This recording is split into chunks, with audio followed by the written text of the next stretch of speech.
students who all are there in class?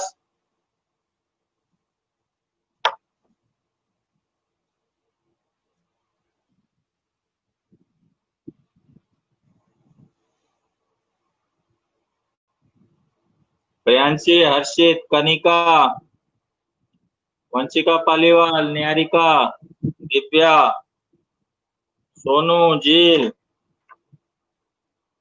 झील केम छो?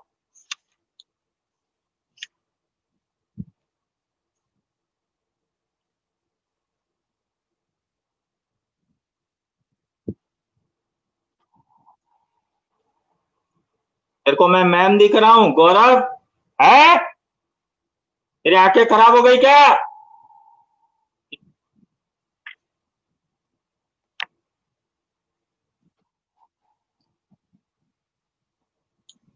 इतना हट्टा कट्टा आदमी तेरे को मैम दिख रहा है?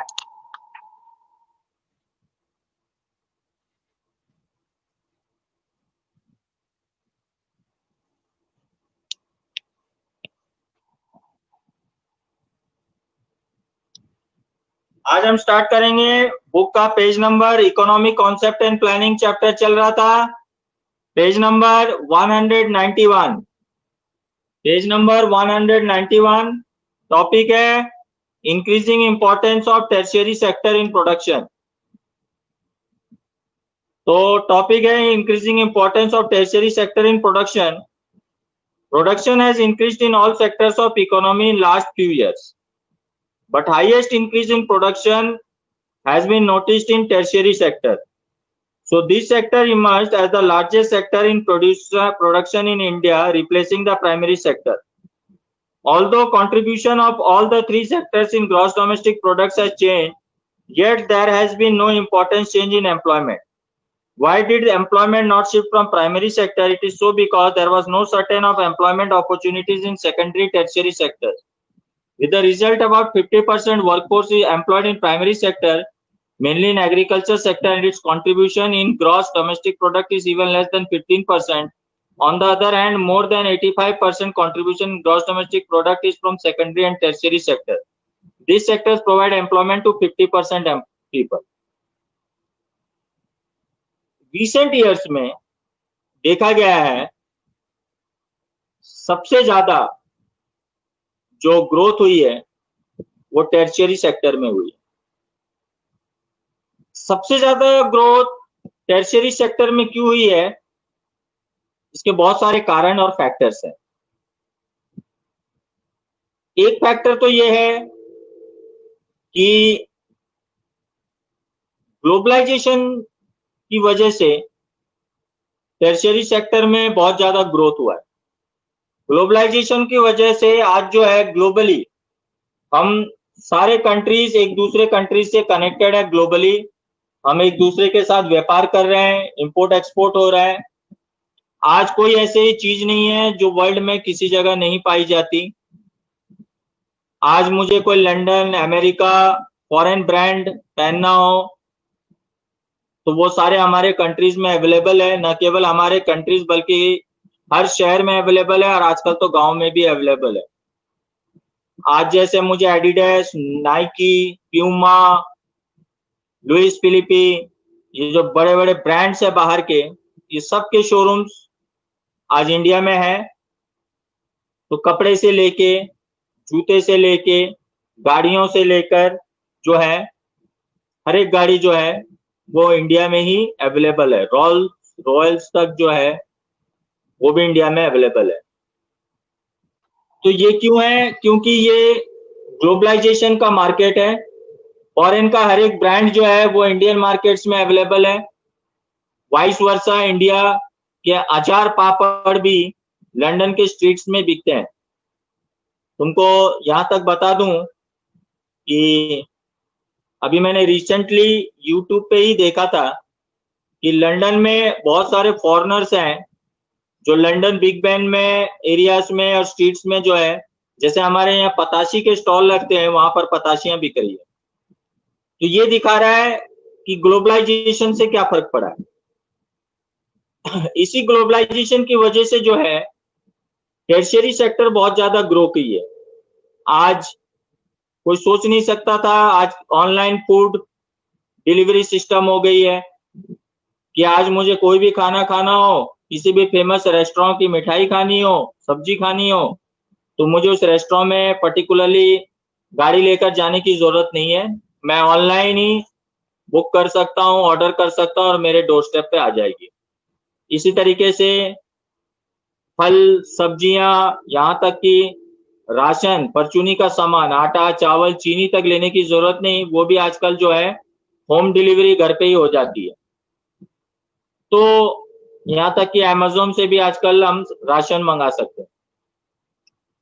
तो इस तरीके से जो है ये कैसे आती है, थ्रू टर्शियरी सेक्टर से ही आती है। यानी ट्रांसपोर्टेशन, कोई बाइक से पहुंचा रहा है, कोई लोडिंग गाड़ियों से पहुंचा रहा है। तो टर्शियरी सेक्टर रिसेंट ईयर्स में देखा जाए प्राइमरी और सेकेंडरी सेक्टर के कंपेयर में टर्शियरी सेक्टर में बहुत ज्यादा ग्रोथ हुआ है। न केवल टर्शियरी सेक्टर में बहुत ज्यादा ग्रोथ हुआ है, इसके कारणवश जीडीपी भी टर्शियरी सेक्टर की वजह से काफी बढ़ी है। काफी सारे लोगों को एम्प्लॉयमेंट जो है वो टर्शियरी सेक्टर में मिल रहा है और टर्शियरी सेक्टर के थ्रू बहुत सारे एम्प्लॉयमेंट क्रिएट हो रहा है। आज हम देखेंगे पढ़े लिखे लड़के जो है स्विगी, जोमेटो वगैरह में काम कर रहे हैं और फूड डिलीवरी में काम करके अच्छा पैसा अर्न कर रहे हैं। उसी तरीके से टैक्सी सर्विस, जो पहले एक ऑटो चलाने वाले को माना जाता था, आजकल कार हुई, कार्स के बाद में टैक्सी सर्विस जो है थ्रू बाइक से शुरू हुई। तो आज बहुत पढ़े लिखे लड़के हैं जो बाइक से टैक्सी सर्विस प्रोवाइड कर रहे हैं ओला उबेर के थ्रू और एक अच्छी अर्निंग कर रहे हैं।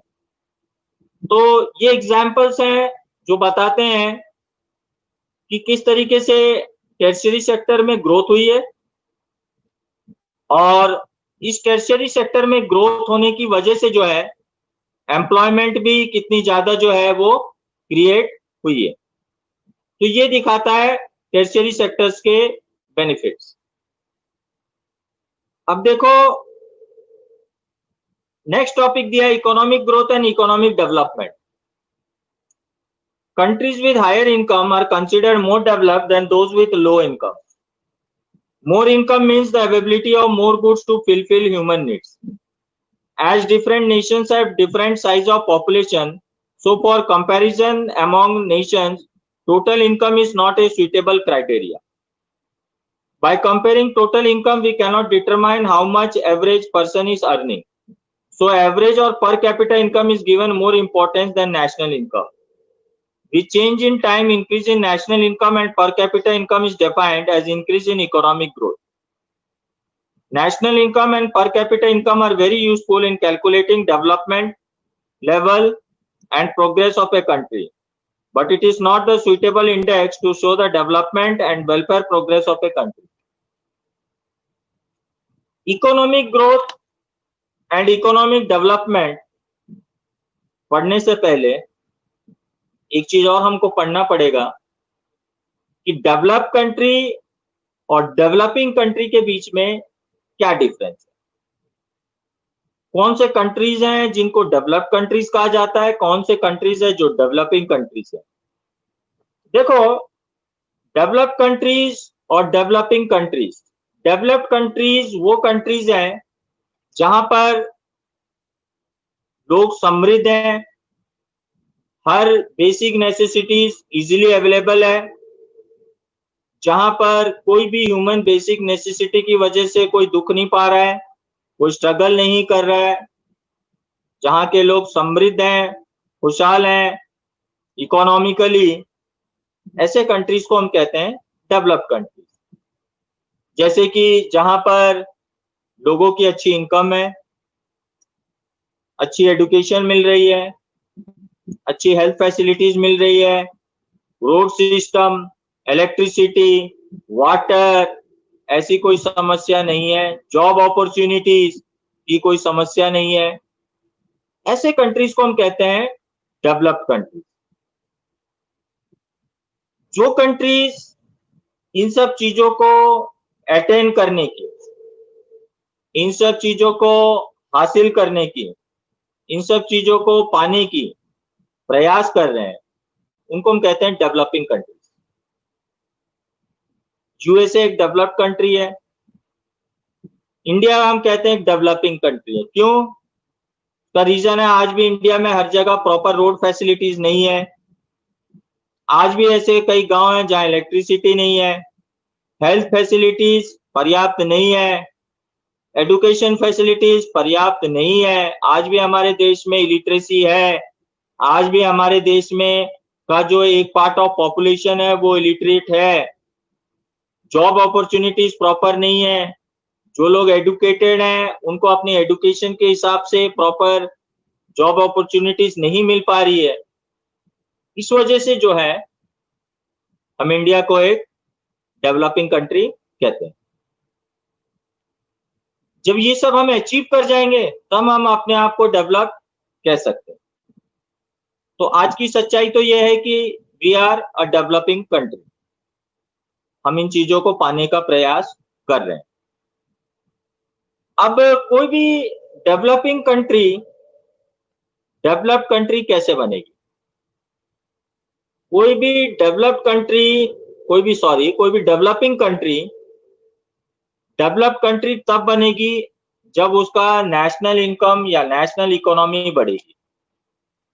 जब उसका नेशनल इनकम बढ़ेगा तो ऑटोमेटिकली उस देश के हर एक व्यक्ति की जो पर कैपिटा इनकम है वो भी बढ़ेगी। जब पर कैपिटा इनकम बढ़ेगी तो ये बेसिक नेसेसिटीज वो अपने लिए अवेल कर पाएगा। तो इस तरीके से जो है कंट्री का डेवलपमेंट होगा। छोटा सा उदाहरण देता हूं, मान लो तुम्हारी फैमिली में तुम 2 भाई बहन हो और तुम्हारे मम्मी पापा अर्न कर रहे हैं और दोनों मिलके 50,000 रुपए अर्न कर रहे हैं। इस प्रकार 50,000 रुपए से तुमको अच्छा खाना, एजुकेशन, हेल्थ फैसिलिटीज प्रोवाइड हो जा रही है, लेकिन तुम्हारी सेविंग्स इतनी नहीं हो रही है कि तुम कुछ और इससे ज्यादा कर पाओ। मान लो अब तुम्हारे मम्मी पापा दोनों की इनकम बढ़ गई, 1 लाख रुपए हो गए, यानी 50,000 रुपए में तुम्हारा सब घर का खर्चा, एजुकेशन, हेल्थ फैसिलिटीज तो चल जाता है। अब एडिशनल 50,000 तुम्हारे हर महीने आ रहे। जब तुम्हारे एडिशनल 50,000 आएंगे तो अब तुम क्या सोचोगे? हम एक कार खरीदते हैं, हम एक अच्छा मकान लेते हैं, हम बड़ा मकान लेते हैं, कुछ ज्वेलरी भी खरीदें, कुछ फिक्स डिपॉजिट्स रखें, कुछ प्रॉपर्टी खरीद के रखें, कुछ बैंक में सेव करके रखें, तुम्हारी लाइफस्टाइल भी बढ़ जाएगी। तो ऑटोमेटिकली जैसे मम्मी पापा का डेवलपमेंट होगा, तुम सबका, भाई बहनों का भी ऑटोमेटिक डेवलपमेंट हो जाएगा।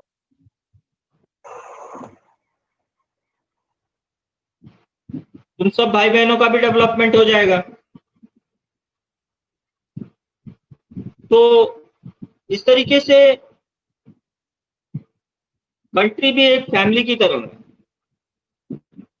जब कंट्री की नेशनल इकोनॉमी बढ़ेगी, कंट्री का ग्रोथ होगा, तो ऑटोमेटिकली जो है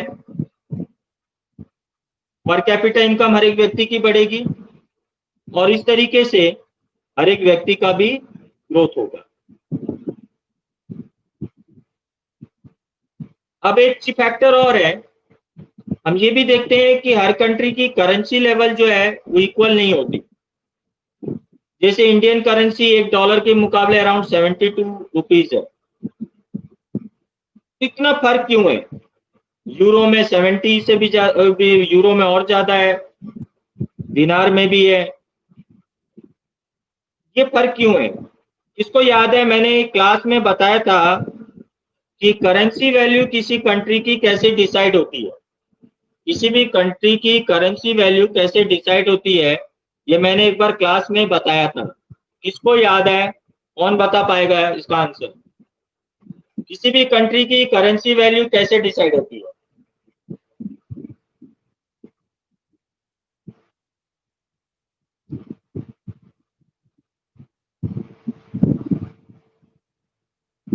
कनिका, सोनो,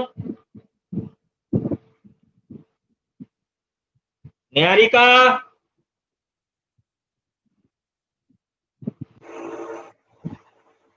वंशिका, वेरी गुड, ग्रेट से नहीं, विवेक ने सही आंसर दिया है, क्या बात है, वेरी गुड। मैं सोच नहीं सकता था कि तू राइट आंसर देगा, वेरी गुड। किसी भी कंट्री की जो करेंसी वैल्यू है वो उसके इंपोर्ट एक्सपोर्ट वैल्यू से डिसाइड होती है। जिस कंट्री का एक्सपोर्ट जितना ज्यादा होगा, इंपोर्ट जितना कम होगा, उस कंट्री की करेंसी वैल्यू उतनी बढ़ेगी। जिस कंट्री का इंपोर्ट ज्यादा होगा, एक्सपोर्ट कम होगा, उस कंट्री की करेंसी वैल्यू घटेगी। ये करेंसी वैल्यू कौन देखता है? इसको देखता है आईएमएफ और वर्ल्ड बैंक। आईएमएफ और वर्ल्ड बैंक पूरी कंट्रीज पे नजर रखती है, किसका कितना एक्सपोर्ट लेवल बढ़ा है, किसका कितना इंपोर्ट लेवल बढ़ा है। उस हिसाब से उसकी करेंसी वैल्यू ऑल्टर होते रहती है, चेंज होते रहती है। जैसे कि मैं कहता हूं कि आज डॉलर के मुकाबले इंडियन रुपी की जो वैल्यू है वो अराउंड 72 है, ऑलमोस्ट। ये फिक्स नहीं है, ये बढ़ भी सकती है, 80 भी हो सकती है, 90 भी हो सकती है, 100 भी हो सकती है और घट भी सकती है, 65, 60 भी हो सकती है। ये डिपेंड करता है हमारे मैन्युफैक्चरिंग इंपोर्ट एक्सपोर्ट लेवल पे। बॉम्बे में स्टॉक एक्सचेंज है, स्टॉक एक्सचेंज में हम रोज देखते हैं कि रुपए के पूरा कंट्री में आज कितना बिजनेस हुआ, कौन से कंपनी के शेयर्स कितने चढ़े बढ़े, गोल्ड का रेट कितना फ्लक्चुएट हुआ, करेंसी लेवल डॉलर के मुकाबले इंडियन रुपी कितने अभी वैल्यू पे है, बढ़ी या घटी। बॉम्बे स्टॉक एक्सचेंज रोज दिखाता है ग्राफ। इसीलिए दिल्ली, हमारे देश का कैपिटल तो दिल्ली है, लेकिन फाइनेंशियल कैपिटल ऑफ इंडिया जो है वो मुंबई है। हमारे देश की जो आर्थिक राजधानी है, जो फाइनेंशियल कैपिटल ऑफ इंडिया है, वो मुंबई है। समझ में आया सबको? इस तरीके से किसी भी कंट्री की जो है वो करेंसी वैल्यू डिसाइड होती है या अल्टर होती है। सबको समझ में आया एवरीवन?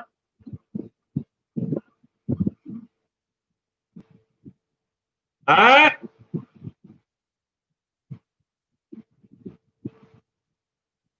दोनों आप समझ में आ गया?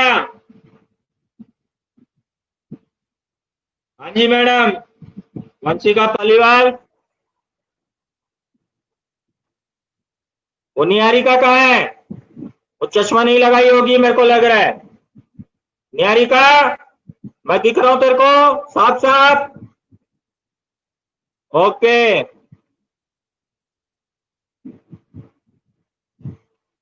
When we see personal ambitions and targets, we notice that people not only want good income but also require security, dignity, equality, freedom. So income is not the only important ingredient for development of nation. We cannot get developed social structure and good environment only by money. It was considered that people will be happy with increase of national income, but it is now believed that economic development is not only the objective. There should be improvement in social, political, and all other fields of life. Economic development means positive change in standard of living along with economic progress. अब सिर्फ economic development से ही लोग खुश नहीं हो सकते। यानी ये कह रहे हैं अब एक कि बहुत सारा पैसा हो जाने से ही तुम खुश नहीं होगे, तो और क्या चीजें चाहिए? Respect, freedom, security. मान लो मैं आज बहुत अच्छा अर्न करता हूँ, लेकिन हमारे कंट्री में सिक्योरिटी नहीं है, कोई भी किसी के पैसे छीन लेता है, कोई भी किसी को पैसों के लिए मार देता है, तो लोग असुरक्षित रहेंगे। तो क्या वो खुश रह सकते हैं? नहीं रह सकते। लॉ एंड ऑर्डर अच्छा होना चाहिए, लोगों के अंदर में सिक्योरिटी होनी चाहिए, कोई किसी की चीजों को ना छीन सके, कोई किसी को हार्म नहीं कर सके, कोई किसी को किसी तरीके का नुकसान नहीं पहुंचा सके। लॉ एंड ऑर्डर सिस्टम कुछ ऐसा होना चाहिए जिससे एक सेंस ऑफ सिक्योरिटी होना चाहिए, हर कोई अपने देश में अपने आप को बिल्कुल आजाद और बिल्कुल प्रोटेक्टेड और बिल्कुल सिक्योर महसूस करे, कोई बाहर निकलने से ना डरे, कोई चीज खरीदने से ना डरे, किसी के पास पैसा हो तो वो नहीं डरे कि वो छीन लेगा कोई, उसकी इनकम उसी की रहे, उसकी प्रॉपर्टी उसी के पास सिक्योर रहे। तो सेंस ऑफ सिक्योरिटी होनी चाहिए। अगर सिक्योरिटी नहीं होगी कंट्री के अंदर में तो भी लोग खुशहाल नहीं होंगे, तो भी लोग अपने आप को सिक्योर महसूस नहीं करेंगे, ये भी एक फैक्टर है। दूसरा है रेस्पेक्ट। मान लो आज मैं एक अच्छे पोस्ट में हूँ, या मैं एक बहुत बड़ा बिजनेसमैन हूँ, बहुत पैसा मैं अर्न करता हूँ, जैसे मेरी स्टेटस है, जैसे मेरी अर्निंग है, जैसे मेरी वर्च्यू है यानी क्वालिटीज है, उसी तरीके से मुझे रेस्पेक्ट मिलना चाहिए। अगर मुझे रेस्पेक्ट मिलना नहीं मिलेगा उस तरीके से तो उस चीज की वैल्यू नहीं मिल पाती। छोटा सा एग्जांपल देता हूं, मान लो कोई एक स्टूडेंट है जो बहुत अच्छा पढ़ता है, बहुत अच्छे मार्क्स लाता है, अगर उसको टीचर रेस्पेक्ट नहीं देंगे, एक अच्छा स्टूडेंट नहीं मानेंगे और उसको भी किसी भी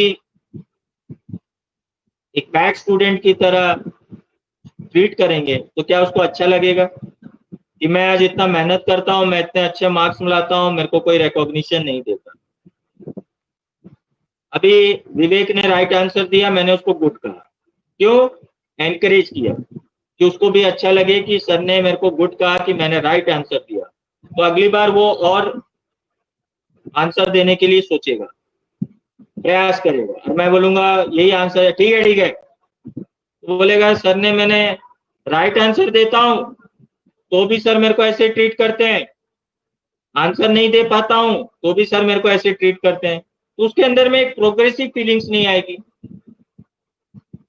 आज तुम लोग विश करते हो, कई बार कोई स्टूडेंट मुझे बाहर मिल जाता है, पुराना स्टूडेंट, तो वो पैर छूता है, कोई विश करता है, तो इस तरीके से वो रेस्पेक्ट देता है कि ये मेरे गुरु हैं, ये मेरे टीचर हैं, तो हमें भी अच्छा लगता है कि ये देखो स्टूडेंट है जो हमारा, ये कितना डिसेंट है, कितना अच्छा है, ये हमको रेस्पेक्ट देता है, यानी ये एक बहुत गुड स्टूडेंट है। सिर्फ हमेशा याद रखना, अच्छे पढ़ने से अच्छा स्टूडेंट नहीं होता।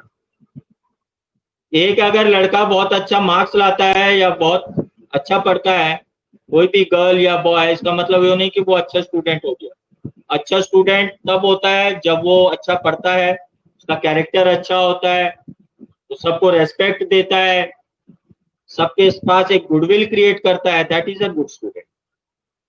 एक स्टूडेंट है वो बहुत अच्छे मार्क्स लाता है लेकिन एरोगेंट है, किसी को रेस्पेक्ट नहीं देता, किसी से अच्छे से बोल व्यवहार नहीं करता, अपने कलीग्स के साथ अच्छा पेश वेल बीइंग नहीं रहता, हम उसको गुड स्टूडेंट नहीं कह सकते। उसी तरीके से जब हम सोसाइटी में अर्न करते हैं, ग्रो करते हैं, उसी तरीके से हमको सोसाइटी में स्टैचर, सोसाइटी में रेस्पेक्ट, मान सम्मान मिलता है, तब उस चीज का एंजॉयमेंट होता है, तब वो सिटीजन हैप्पी होता है।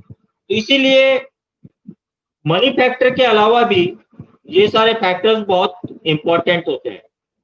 समझ में आया एवरीवन?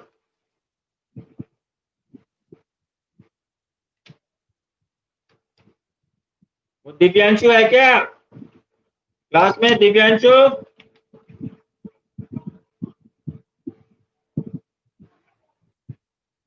अब आते हैं हम economic progress. Economic progress is the increase in income or actual production of a country.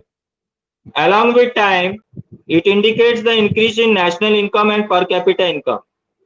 It is direct assessment of changes in economy. Generally, it is seen as measurement of development. Economic progress in the development of natural, physical, human capital resources of a country. By increasing quality and its best use, highest standard of income and production can be achieved. Economic progress is a long-term quantitative process. There are no qualitative dimensions of economic progress. It is a valueless concept. No attention is paid to changes in social, political and institutional conditions. Economic progress होगा, country की economy बढ़ेगी, automatically लोगों का per capita income बढ़ेगा, job opportunities create होगी, economic valuation बढ़ेगा। तो country develop करेगा तो वहां के सिटीजन्स डेवलप करेंगे, वहां के सिटीजन्स डेवलप करेंगे तो कंट्री डेवलप करेगा। ये दोनों ही फैक्टर एक दूसरे से जुड़े हुए हैं। जैसे किसी भी कंट्री के अगर लोग एडुकेटेड होंगे, हेल्दी होंगे, प्रोग्रेसिव होंगे, तो अपने देश के लिए वो अच्छा और बेटर से बेटर काम करेंगे। कंट्री के लोग डेवलप करेंगे, कंट्री डेवलप करेगा, कंट्री डेवलप करेगा, कंट्री के लोग डेवलप करेंगे। कोई कंट्री प्रोग्रेस करेगी, मैन्युफैक्चरिंग लेवल्स को बढ़ाएगी, इंडस्ट्रियलाइजेशन को बढ़ाएगी, एक्सपोर्ट लेवल को बढ़ाएगी, जॉब अपॉर्चुनिटीज क्रिएट होंगे, इकोनॉमी बढ़ेगी। ऑटोमेटिकली जब जॉब अपॉर्चुनिटीज क्रिएट होंगी, इकोनॉमी बढ़ेगी, तो लोगों का इकोनॉमिक डेवलपमेंट होगा।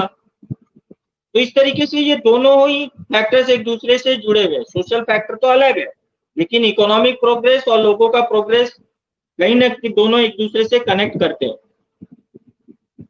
जैसे मैंने एक एग्जांपल दिया था ह्यूमन रिसोर्स में कि डॉक्टर एपीजे अब्दुल कलाम, उनको वो नासा जा सकते थे, उनको नासा के लिए ऑफर था, लेकिन उन्होंने नासा नहीं गए, वो इसरो में ज्वाइन किए, Indian space and research organisation. और उन्होंने जो प्रोग्रेसिव काम करना है, उन्होंने सोचा मैं मेरे कंट्री के लिए करूंगा, मेरी जो बुद्धि है, मेरे जो टैलेंट है, मैं उसको कंट्री के लिए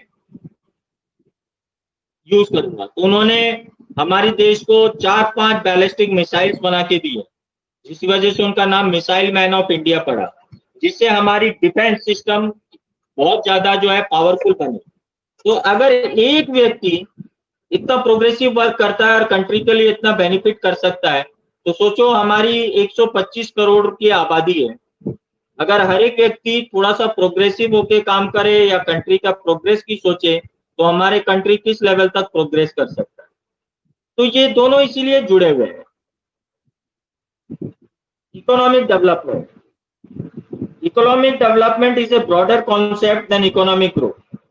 It is a process in which net national income and per capita income increase in an economy, and there are also favorable changes in social status, cultural form, institutional structure, techniques of production and economic structure.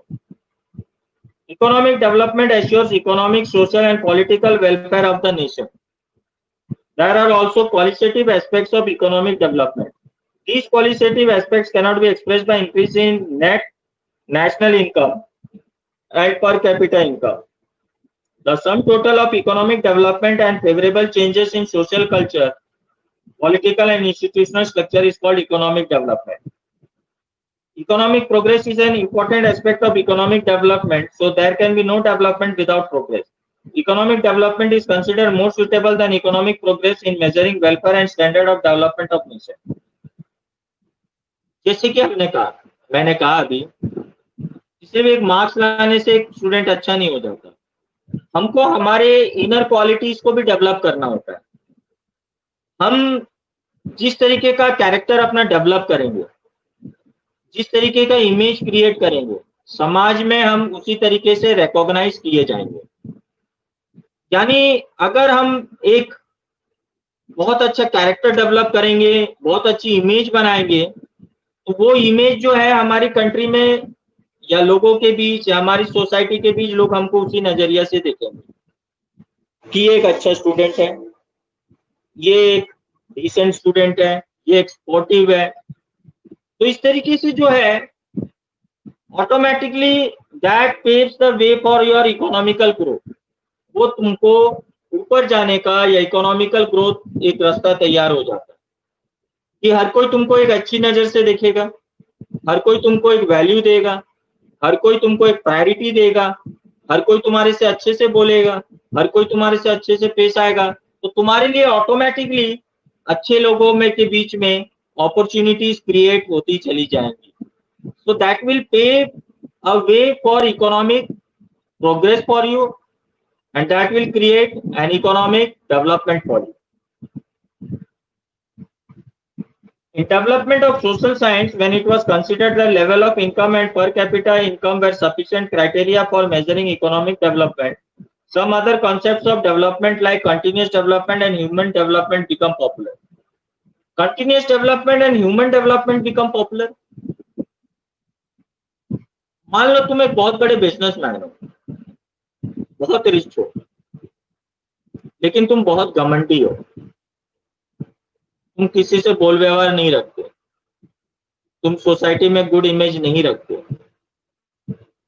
तुम्हारे पास जो इतना पैसा है उसमें तुमने लोगों के भले के लिए, किसी के भले के लिए कभी कुछ अच्छा काम नहीं किया, तो क्या तुम्हारी एक अच्छी इमेज क्रिएट हो सकती है?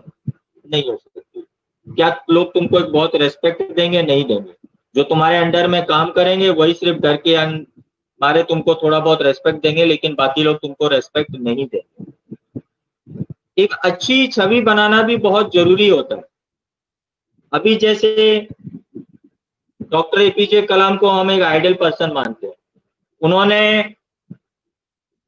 अपना पूरा टैलेंट अपने देश के लिए यूज किया, देश से उनको सम्मान मिला, लोगों से रेस्पेक्ट मिला, राष्ट्रपति रहे, राष्ट्रपति रहने के बावजूद भी स्कूल कॉलेजेस में जाके उन्होंने स्टूडेंट को पढ़ाया, इंस्पायर किया, तो वो आज लाखों लोगों के जो एक आइडियल पर्सन बन गए.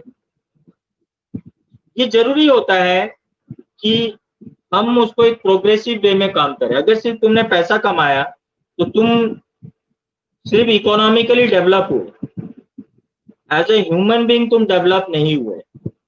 लेकिन तुमने पैसा कमाया और सोसाइटी में एक अच्छी इमेज क्रिएट की, रेस्पेक्ट क्रिएट की, लोगों के अंदर में अच्छी भावनाएं क्रिएट की, लोग आज तुमको रेस्पेक्ट देते हैं, लोग आज तुमको सम्मान देते हैं, तुम्हारी आज समाज में एक स्टेटस है, एक स्टैचर है, तो हम कह सकते हैं डेफिनेटली कि तुम एज ए ह्यूमन बीइंग भी डेवलप किए.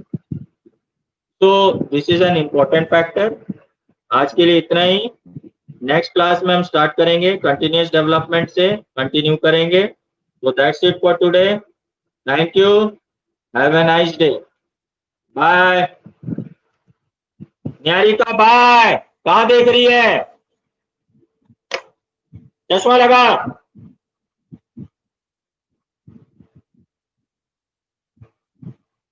ओके.